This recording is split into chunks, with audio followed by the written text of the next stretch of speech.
किसी जंगल में एक चिड़िया और एक कालू कौवा रहते थे। चिड़िया किसी भी काम को दिल लगाकर करती, वही कालू कौवा हर काम में शॉर्टकट निकालता। सर्दियों का मौसम था। रानो चिड़िया सोचती है कि क्यों नहीं सभी पक्षियों के लिए एक दावत रखी जाए। मैं एक काम करती हूँ, सभी पक्षियों के लिए एक दावत रख लेती हूँ। इससे हम सब पक्षी एक बार इकट्ठे हो जाएंगे और आपस में अच्छे से मिल भी लेंगे। परंतु मैं सब पक्षियों के लिए क्या बनाऊं जो उन्हें बहुत ही पसंद आए। हाँ, मैं एक काम करती हूँ, मैं खिचड़ी बना देती हूँ, परंतु खिचड़ी में तो बहुत सारी चीजें लगेंगी। मैं क्या करूँ, मैं अकेले तो ये सब नहीं कर पाऊंगी। हाँ, मैं एक काम करती हूँ, मैं कालू भैया की मदद ले लेती हूँ। आखिर वो भी तो कहते हैं कि मुझे अपनी दावत में शामिल किया करो।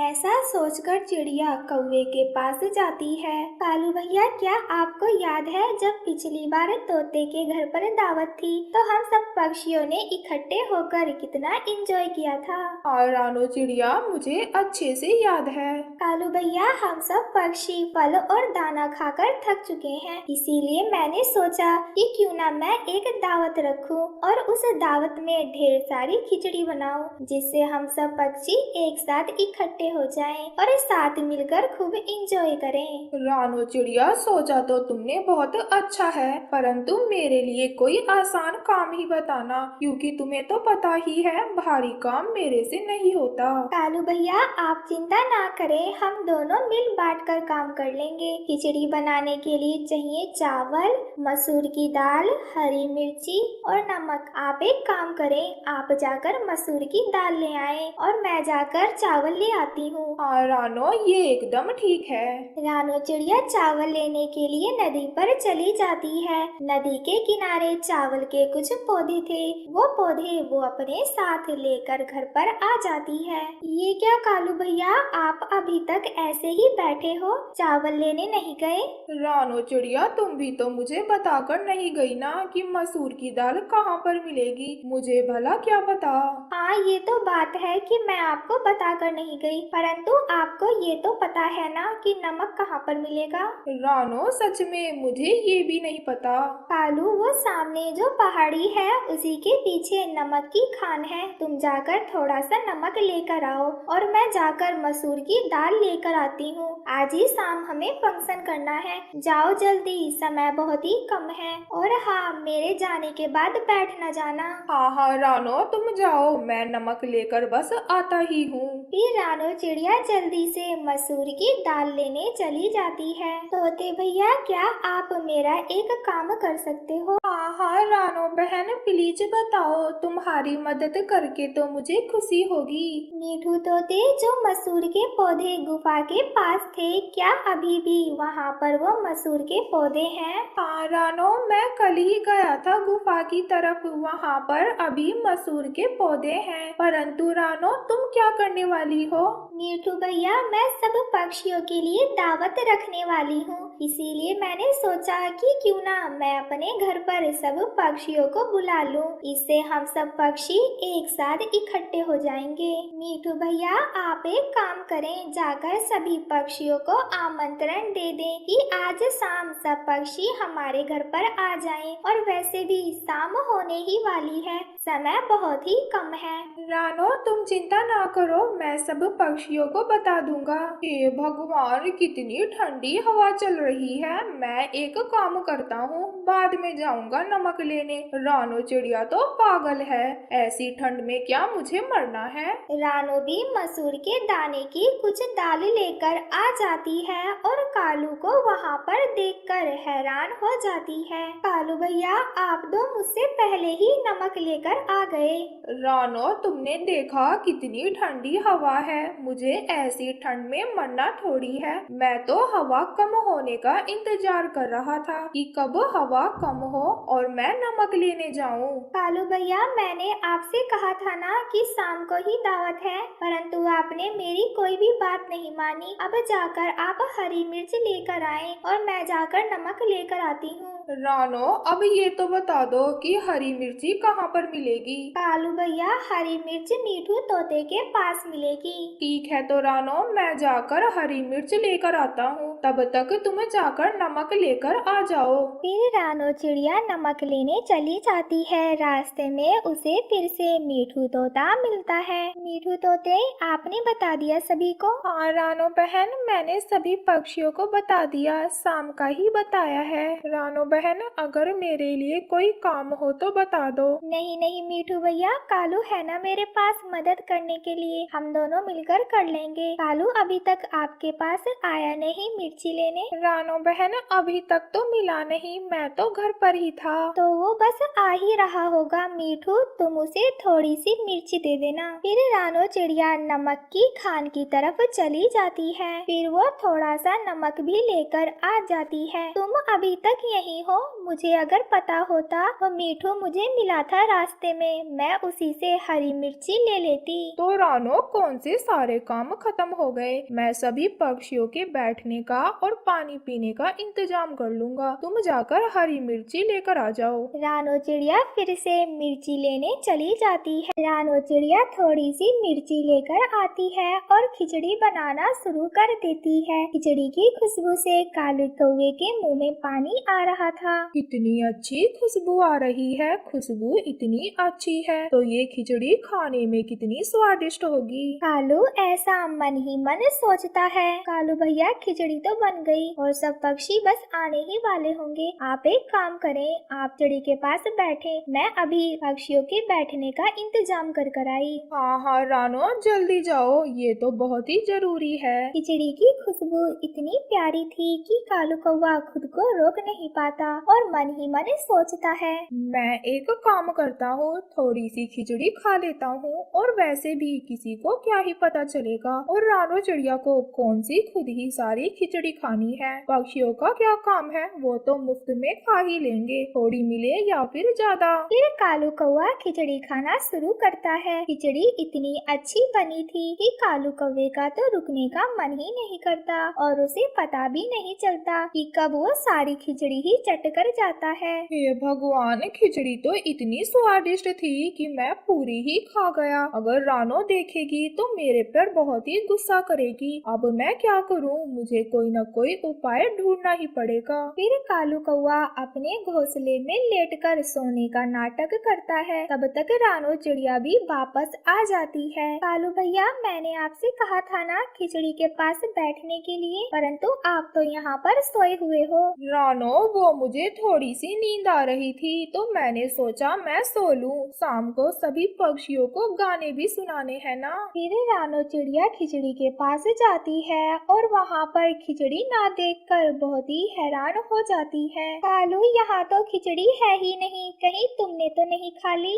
रानो, तुम पागल हो गई हो, मैं इतनी खिचड़ी कैसे खा सकता हूँ, लगता है जब मैं सो गया था तब कोई जंगली जानवर आया होगा। वो दोनों ऐसे ही आपस में बातें कर रहे थे कि वहाँ पर सब पक्षी आ जाते हैं। रानो, तुम्हारा धन्यवाद जो तुमने हमें अपने घर पर बुलाया। मीठू ने बताया है कि तुमने दावत में बहुत ही स्वादिष्ट खिचड़ी बनाई है। बेचारी रानो चिड़िया तो एकदम चुप थी। रानो बहन, क्या हुआ, क्या आपको हमारे आने की खुशी नहीं हुई, आप इतनी खामोश क्यों हो गई? मीठू भैया, आपको तो पता ही है ना, मैंने सारे दिन कितनी मेहनत कर कर खिचड़ी बनाने का सारा सामान इकट्ठा किया और मैं खिचड़ी बनाकर पक्षियों के बैठने का इंतजाम करने गई और कालू भैया को खिचड़ी के पास बैठा कर गई, परंतु कालू भैया तो सो गए और कोई जंगली जानवर आया और वो सारी खिचड़ी खा गया। रानो बहन, आप उदास ना होना, हम सब आपके अपने ही हैं, हम सब जाकर फल लेकर आते हैं और इकट्ठे बैठकर ही खाएंगे। सब पक्षी ऐसे बातें कर ही रहे थे कि कालू कौवा उछलना शुरू कर देता है। ये क्या हो गया, मेरे पेट में दर्द क्यों शुरू हो गया, लगता है मैंने खिचड़ी ज्यादा खा ली। जब कालू कौवे का दर्द बर्दाश्त से बाहर हो जाता है तो वो चिल्लाता है, प्लीज मुझे बचा लो, मेरे पेट में बहुत ही दर्द है। कालू भैया, आज तो आपने कोई काम भी नहीं किया तो आपके पेट में दर्द कैसे हो रहा है? मीठू, जरा देखो तो कालू को क्या हुआ है और कोई दवाई दे दो इसे। कालू बताओ क्या खाया है तुमने आज, मैं उसी हिसाब से तुम्हें दवाई दूंगा। नहीं मीठू, मैंने कुछ भी नहीं खाया। कालू सच सच बताओ तुमने क्या खाया है, बिना खाए तो दर्द हो नहीं सकता। जल्दी बताओ ताकि मैं तुम्हारा इलाज शुरू कर दूं। मैंने खिचड़ी खाई थी, प्लीज मुझे दवाई दे दो, मैं दर्द से मर रहा हूँ। सभी पक्षी कालू को देखते हैं। कालू बहुत ही शर्मिंदा था। मेरे प्यारे जंगलवासियों, मैंने आप सबको इसीलिए बुलाया है कि हर बार की तरह इस बार भी हमारे जंगल में घोंसला बनाने की कंपटीशन होगी। इसीलिए मैं आप सबसे विनती करता हूँ कि ज्यादा से ज्यादा संख्या में सब पक्षी इस कंपटीशन में भाग लें। जो पक्षी इस कंपटीशन को जीतेगा उसे 10 बोरियां अनाज इनाम में मिलेंगी। इसीलिए आप सब इस कंपटीशन में भाग लें। आप सब के पास केवल 10 दिनों का समय है। फिर वो सब अपने घोंसले की तरफ निकल पड़े। तभी रास्ते में रानो ने गोरी कौवी से पूछा, गोरी बहन, आप इस बार किस चीज से अपना घोंसला बनाने वाली हो? वो क्या है ना रानो, पिछली बार मैंने मिट्टी का इस्तेमाल कर कर अपना घोंसला बनाया था, मगर इस बार मैं कुछ अलग करने वाली हूँ। और आप तोते भैया, आप किस चीज से अपना घोंसला बनाओगे? रानो बहन, इस बार मैं अपना मोम का घोंसला बनाऊंगा। मैं तो अपना घोंसला गोबर से बनाऊंगा। और रानो, तुम किस चीज से अपना घोंसला बनाओगी? मैं तो अपना घोंसला लकड़ियों से बनाऊंगी। तो ठीक है दोस्तों, अपने अपने कामों में जुट जाओ। इधर गोरी और कालू घर आकर सोचने लगते हैं कि वो किस चीज का अपना घर बनाएं। अरे कालू जी, क्या सोच रहे हो? क्या आप कंपटीशन में हिस्सा लेना नहीं चाहते? अरे गोरी, मैं ये सोच रहा था कि घोंसला बनाने में सबसे अच्छी और मजबूत चीज क्या है। अरे कलमुहे, तो मेरा गोबर चुराएगा मेरा? चल भाग यहाँ से। अरे कबूतर, क्या हुआ, क्या बात है? देखो ना कालू, वो परदेसी पक्षी मेरा गोबर चुरा रहा था। ये बांस टूट गया पर उसका सिर नहीं फूटा। कबूतर के ऐसा कहने पर कालू कौवे की दिमाग की बत्ती जल जाती है। क्यों ना मैं अपना घोंसला बांस की लकड़ियों से बनाऊं। ऐसा कहकर कालू जंगल से बांस की लकड़ियां लेने चला जाता है। इधर रानो ने दिन रात की मेहनत से अपना लकड़ी का घर आधा बनाकर तैयार कर लिया था। तोते ने भी अपना मोम का घर बना लिया। कबूतर का भी गोबर का घर बनकर तैयार था, परंतु उसे सूखने में अभी थोड़ा समय बाकी था। हे भगवान, ये तो गोबर का घर सूखने का नाम ही नहीं ले रहा। कल तो कंपटीशन का आखिरी दिन है। कालू जी, हमारा तो बांस का घर बनकर तैयार है, फिर ये आप क्या बना रहे हो? अरे गोरी, कुछ नहीं, बांस का घर बनाने के बाद ये बांस की लकड़ियां फालतू बच गई थी, इसीलिए मैं बारिश के समय में काम आने वाली एक चीज बना रहा हूँ। दूसरे दिन राजा जी जंगल में विजेता चुनने आ गए और एक एक कर घरों की जांच करने लगे। मीठू, ये घर तो तुमने बहुत अच्छा बनाया है, मगर जब गर्मी आएगी तो ये पिघल जाएगा, इसीलिए मैं तुम्हें विजेता घोषित नहीं कर सकता। फिर राजा जी वहाँ से निकलकर कबूतर के घर के पास आ जाते हैं। अरे वाह कबूतर, तुम्हारा घर तो बहुत अच्छा दिख रहा है और तुमने इसमें कलाकारी भी बहुत अच्छी की है, मगर कबूतर, जब बारिश आएगी तो तुम्हारा घर बारिश के साथ बह जाएगा, इसीलिए मैं तुम्हें भी विजेता घोषित नहीं कर सकता।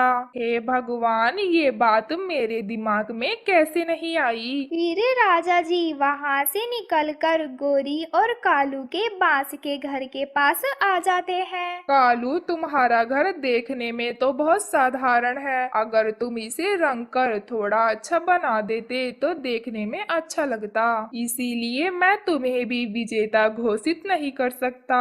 ऐसा कहकर राजा जी वहाँ से निकल जाते हैं। कालू जी, हमने इतनी मेहनत कर कर अपना घर बनाया था, इसका भी कोई फायदा नहीं हुआ।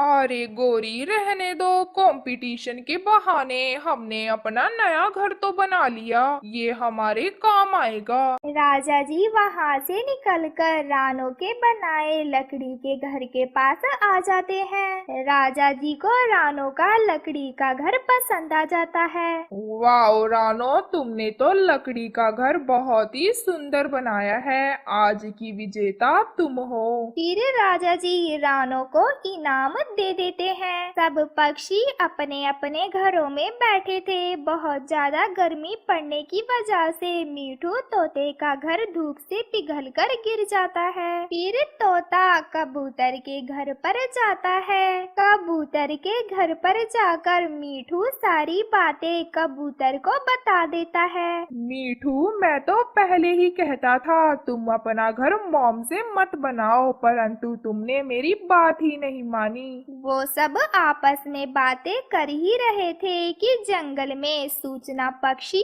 आ जाता है। सुनो सुनो सुनो, जंगल के सब पक्षी ध्यान से सुनो। मौसम विभाग के पक्षियों से पता चला है आज शाम जंगल में काफी तेज बारिश होगी, इसीलिए सब पक्षी अपने घरों में ही रहना और सतर्क रहना। अरे बाप रे, ये क्या नई मुसीबत है। मुझे तो लगता है हमें ये जंगल ही छोड़ देना चाहिए और हमें ऐसे जंगल में जाना चाहिए जहाँ पर कम बारिश होती हो। इस जंगल में रहना ही बहुत बड़ी सजा है। इस जंगल में जब भी बारिश आती है तो कोई ना कोई मुसीबत भी साथ में ही लाती है। कबूतर भैया वो सब छोड़िए, आने वाले समय के बारे में सोचिए। जब बारिश आएगी तो हमारे घर तक टूट जाएंगे। रानो, हम कुछ कर भी तो नहीं सकते, अब सब कुछ बारिश ही करेगी और वो बचा कुचा तूफान भी। जंगल में काले काले बादल छा गए। पूरे जंगल में हड़बड़ी मच गई। सब पक्षी बारिश से बचने के काम में लग गए। थोड़े ही देर में जंगल में जोरदार बारिश शुरू हो गई। कालू जी, बाहर तो बहुत तेज बारिश हो रही है। क्या ये हमारा बांस का घर इस बारिश को सह लेगा? हाँ गोरी, देखो तो हमारा घर कब तक इस बारिश को सह पाता है। पूरे जंगल में पानी भरने लगा। सब पक्षी डरकर अपने घरों में बैठे थे। रानो बहन, जल्दी चलो वरना हम बाढ़ के पानी में बह जाएंगे।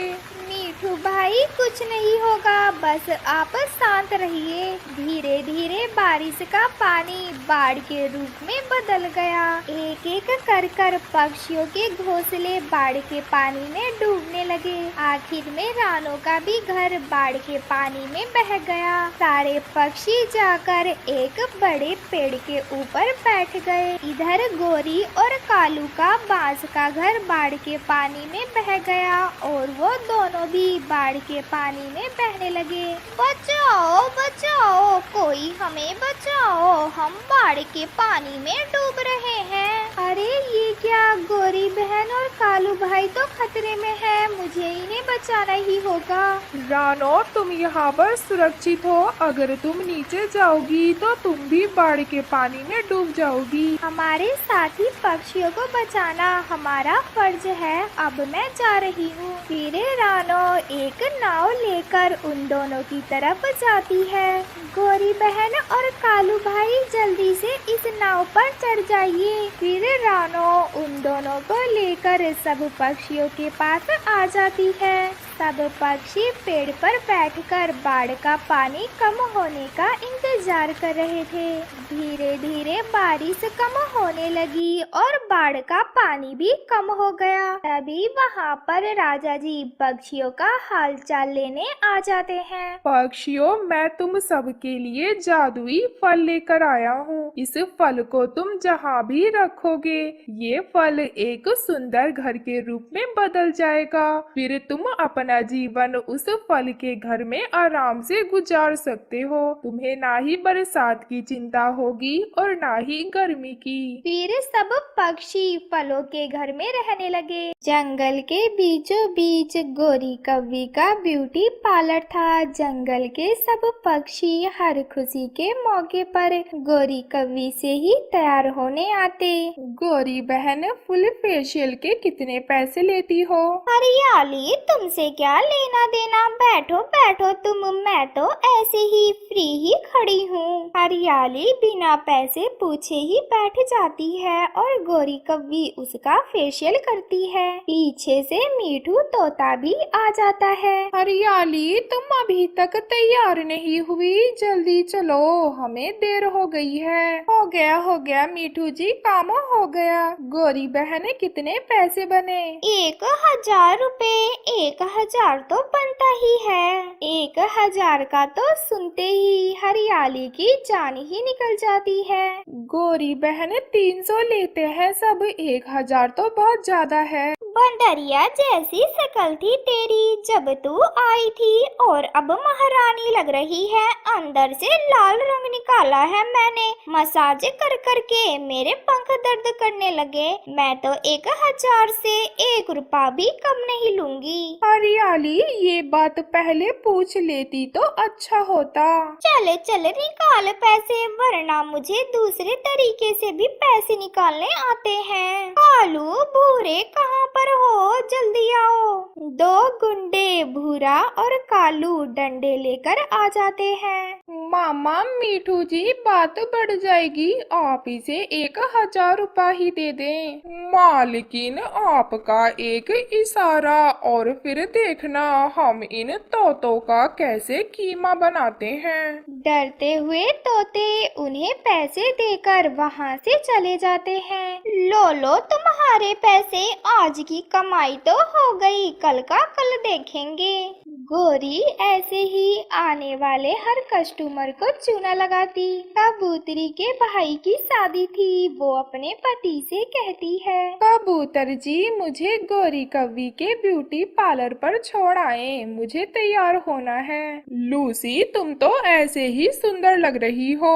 शादी के मौके पर सब तैयार होते हैं, मेरे पास पैसे हैं, आप चिंता ना करें। फिर कबूतरी अपने पति के साथ गोरी कव्वी के ब्यूटी पार्लर पर जाती है। बताओ बताओ लूसी, तुम्हें कैसा लुक चाहिए? गोरी बहन, आप मेरी लुक थोड़ी नेचुरल ही रखना। फिर गोरी कव्वी सारी 2 नंबर की क्रीमें लगा लगा कर लूसी कबूतरी का मेकअप करती है। थोड़ी देर बाद कबूतर अपनी पत्नी को लेने आता है। हो गई हो तैयार लूसी? कबूतर जी, मुझे मेरा चेहरा कुछ काला काला लग रहा है, क्या आपको भी ऐसा ही लग रहा है? वैसे लूसी, तुम इस मेकअप से पहले ही अच्छी लग रही थी, इसने तो तुम्हारा सारा चेहरा ही बेकार कर दिया है। जल्दी जल्दी पैसे दो और चलते बनो यहाँ से, ज्यादा बातें करने की जरूरत नहीं है। कालू और भूरा जल्दी यहाँ पर आओ। कालू और भूरा तो डंडे लेकर तैयार ही बैठे थे। मालकिन, आपका एक इशारा, फिर देखना हम कैसे कीमा बनाते हैं इन कबूतरों का। डरते हुए कबूतर बात किए बिना ही उन्हें पैसे देकर वहाँ से चले जाते हैं। गुड़िया बेटी, आज हमें बर्थडे पार्टी में दूसरे जंगल जाना है, चलो हम तैयार होने गोरी कव्वी के पास चलते हैं। फिर वो दोनों माँ बेटी गोरी कव्वी के पार्लर जाती हैं। आओ आओ चिड़िया, बड़े दिनों बाद आई हो, बताओ क्या करना है? गोरी बहन, हमारा सिंपल सा मेकअप कर दे। थोड़ी ही देर में चिड़िया और उसकी बेटी का मेकअप हो जाता है। निकालो निकालो चिड़िया, जल्दी से 1000 रुपए निकालो। गोरी बहन, इतने पैसे तो नहीं बनते सिंपल मेकअप के। छोटी चिड़िया, ज्यादा बोलने की जरूरत नहीं है, जल्दी से पैसे दो और दफा हो जाओ। फिर चिड़िया चिड़िया गोरी को पैसे देकर वहाँ से चली जाती है। उसी जंगल में दो माँ बेटी चील रहती। बेटी, मेरे मुंह में अब बस 2 ही दांत रह गए हैं। मैं चाहती हूँ इन 2 दांतों के टूटने से पहले ही मैं एक बार मांस खा लूं।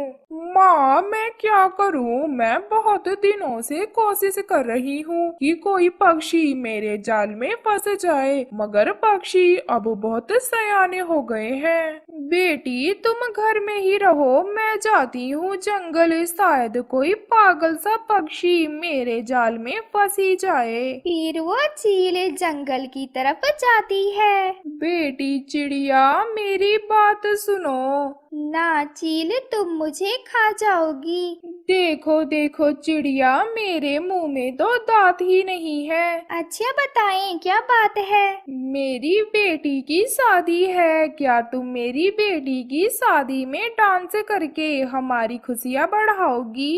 नहीं नहीं, मुझे डांस करना नहीं आता, आप किसी और को ले जाएं। चील जैसे ही थोड़ी आगे बढ़ती है, उसे एक तोता अमरूद खाते दिखता है। तोते तोते, मुझसे डरो ना, मैं तो तुम्हें अपनी बेटी की शादी में आने का आमंत्रण देने आई हूँ। जाओ जाओ चील, मैं तुम्हारी बातों में नहीं आऊंगा। मेरा पिता भी एक चील की शादी में ही गया था, तब से अब तक लौटा नहीं। ये तोता तो चिड़िया से ज्यादा ही चालाक निकला। चील थोड़ी और आगे बढ़ती है तो उसे सामने गोरी कौवी का ब्यूटी पार्लर दिखाई देता है। वो गोरी कौवी के पार्लर में जाती है। रुको रुको चील, वहीं रुको, वरना मेरे सिक्योरिटी गार्ड तुम्हें मार देंगे। मैं कस्टमर हूँ तुम्हारी, भला कस्टमर को कोई मारता है?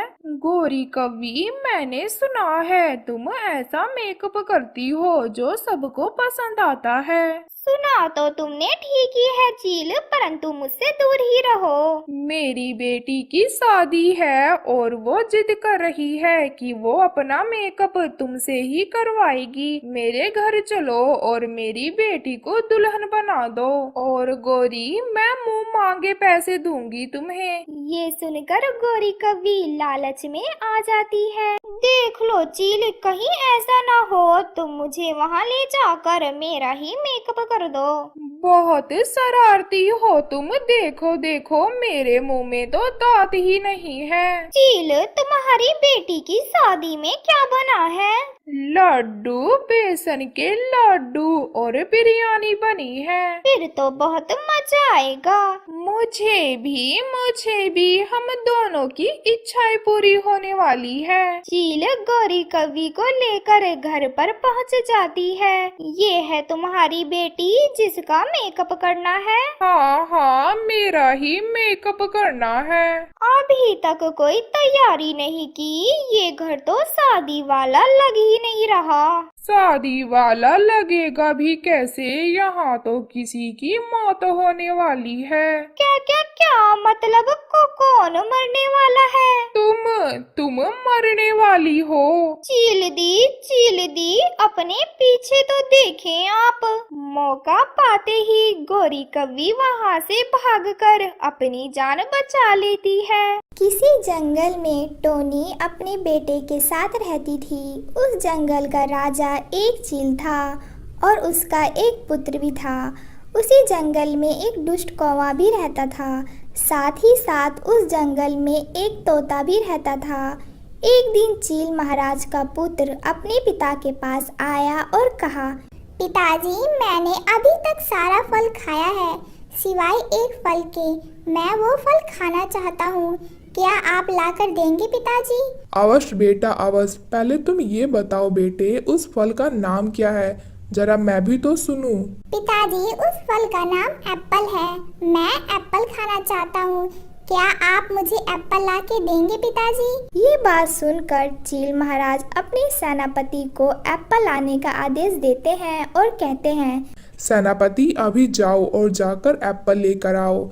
मेरा बेटा एप्पल खाना चाहता है, इसे एप्पल लाकर देना ही पड़ेगा। ठीक है महाराज, मैं अभी जाता हूँ और जाकर एप्पल लेकर आता हूँ। इस तरह महाराज का सेनापति एप्पल लाने निकल पड़ता है। सेनापति पूरे जंगल में इधर उधर घूमता रहता है, पर उसे कहीं भी एप्पल नहीं मिलता। तब चील सेनापति एक पेड़ पर बैठ जाता है और बोलता है, पूरे जंगल में एप्पल ढूंढ ढूंढ कर थक गया हूँ, मगर एप्पल कहीं नहीं मिल रहा। अब मैं महाराज को क्या बोलूँगा? महाराज के बेटे अब क्या खाएंगे? ये सोचकर सेनापति महाराज महल की तरफ चला जाता है। महल में आकर सेनापति बोलता है, महाराज, मैंने पूरे जंगल छान मारा, पर मुझे कहीं भी एप्पल नहीं मिला। ये बात सुनकर महाराज को गुस्सा आ जाता है और वह बोलते हैं, क्या बात कर रहे हो तुम सेनापति? पूरे जंगल में एक भी एप्पल का पेड़ नहीं है क्या?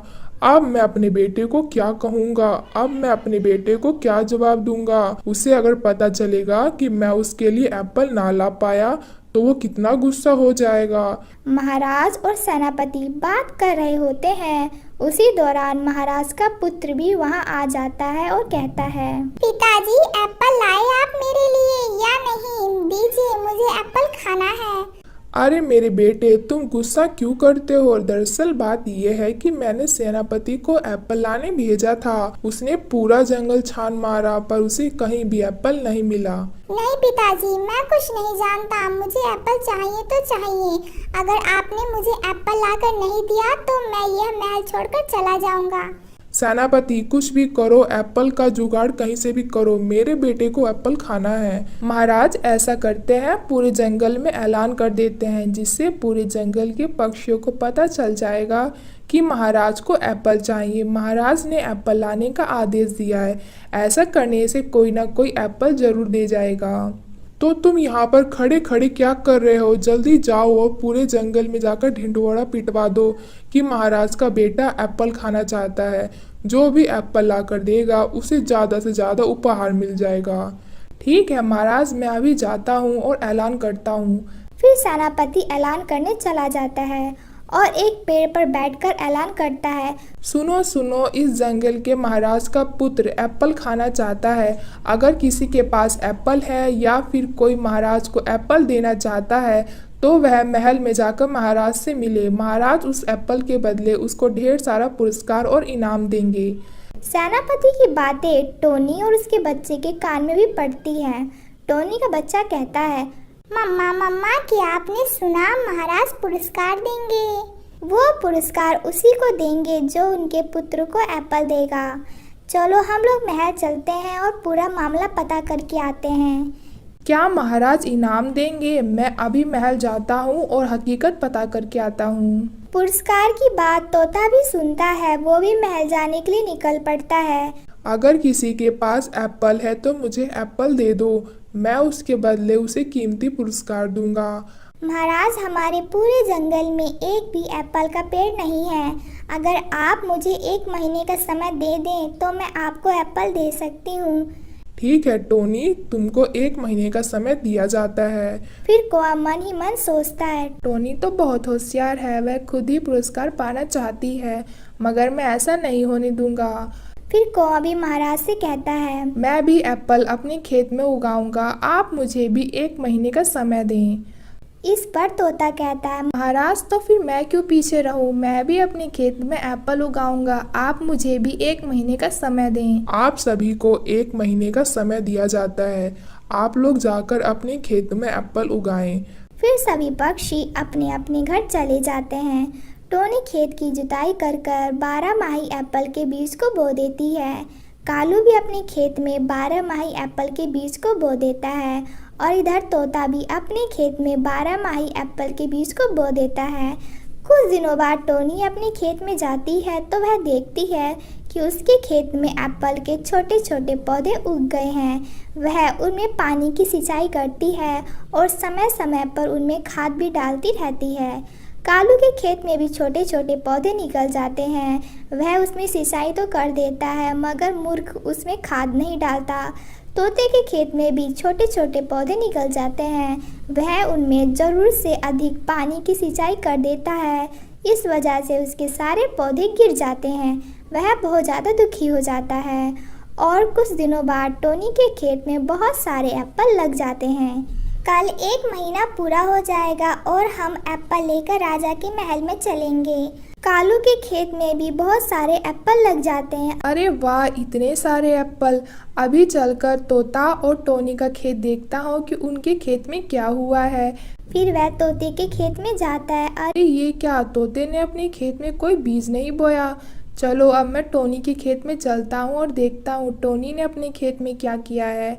फिर वह टोनी के खेत में जाता है और जाकर देखता है कि उसके खेत में तो ढेर सारे एप्पल लगे हुए हैं। अरे टोनी का एप्पल तो बहुत बढ़िया है। एक काम करता हूँ, टोनी का एप्पल बाजार में बेचता हूँ। तोते ने तो अपने खेत में एप्पल उगाया ही नहीं और मैं अब टोनी का एप्पल बाजार में ले जाकर बेच देता हूँ। अब तो महाराज को केवल मैं ही एप्पल दूंगा और महाराज उसके बदले मुझे कीमती उपहार देंगे। यह कहकर कौआ एक बोरे में सारे एप्पल तोड़कर भर लेता है और बाजार लेकर चला जाता है। और फिर अगली सुबह हो जाती है। टोनी अपने खेत में एक भी एप्पल ना देखकर बहुत ज़्यादा दुखी हो जाती है। मम्मा, हम आज महल में चलेंगे और जाके महाराज से माफ़ी मांग लेंगे और उन्हें सारी सच्चाई बता देंगे। फिर वह दोनों माँ बेटा महल की तरफ निकल जाते हैं। फिर सभी पक्षी महाराज के महल में उपस्थित हो जाते हैं। महाराज पुत्र, आप ये एप्पल खाएं, मैं आपके लिए यह एप्पल लाया हूँ। फिर महाराज पुत्र एप्पल खाता है। छी, कितना बकवास एप्पल है, मुझे ये एप्पल नहीं खाना।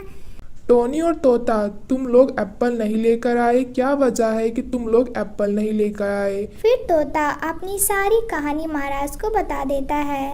महाराज, मैंने अपने खेत में एप्पल की खेती की थी, उसमें एप्पल भी लगे थे, मगर आज वह एप्पल पता नहीं कहाँ चले गए। टोनी, तोता तो सही बोल रहा है, मगर पेड़ से एप्पल कहाँ जा सकते हैं? तुम झूठ तो नहीं बोल रही? महाराज, मैं सच बोल रही हूँ, मेरे खेत में अभी भी एप्पल के पेड़ हैं। कुछ दिनों बाद उसमें दोबारा एप्पल लग जाएंगे। आप मुझे कृपया कुछ समय दे दीजिए। ठीक है टोनी, तुम्हें कुछ समय की मोहलत और दी जाती है। अगर इस बार तुम एप्पल नहीं लेकर आई तो तुम्हें सजा मिलेगी। फिर सभी अपने अपने घर चले जाते हैं। अगर फिर से हमारे एप्पल चोरी हो गए तो महाराज हमें इस बार सजा देंगे। मम्मा, हम अपने एप्पल पर जाल बिछा देते हैं। अगर वह चोरी करने कोई भी चोर आएगा तो वहाँ पर फंस जाएगा और हम लोग को यह पता चल जाएगा कि हम लोग का एप्पल कौन चोरी करता है। कुछ दिनों बाद टोनी के खेत में एप्पल लग जाते हैं और कालू फिर से अपना मन बनाकर टोनी के खेत में चोरी करने आता है। मगर इस बार उसे यह नहीं पता था कि टोनी ने अपने खेत में इस बार जाल बिछाया है। वह एक बोरी लेकर टोनी के खेत में पहुंचता है। जैसे ही वह एप्पल तोड़ना चाहता है वह उस जाल में फंस जाता है। टोनी जल्दी से महाराज को बुला लेती है। महाराज, कालू ही मेरे एप्पल की चोरी किया करता था, देखिए। फिर महाराज अपने सेनापति को आदेश देता है। सेनापति, इस कालू को मार मार कर इस जंगल से भगा दो। फिर कालू उस जंगल से भाग जाता है और फिर टोनी महाराज के पुत्र को एप्पल देती है। बेटा, यह एप्पल खाओ, तुम्हारा बहुत मन था ना एप्पल खाने का, लो यह एप्पल खाओ। वाह, क्या एप्पल है पिताजी, टोनी आंटी को ही पुरस्कार मिलना चाहिए। मैंने ऐसा एप्पल अपनी जिंदगी में कभी भी नहीं खाया। फिर टोनी को महाराज बहुत अच्छे अच्छे और महंगे महंगे उपहार देते हैं। टोनी और उसका बेटा बहुत ज़्यादा खुश हो जाते हैं और फिर टोनी और उसका बेटा एक साथ खुशी खुशी रहने लगते हैं।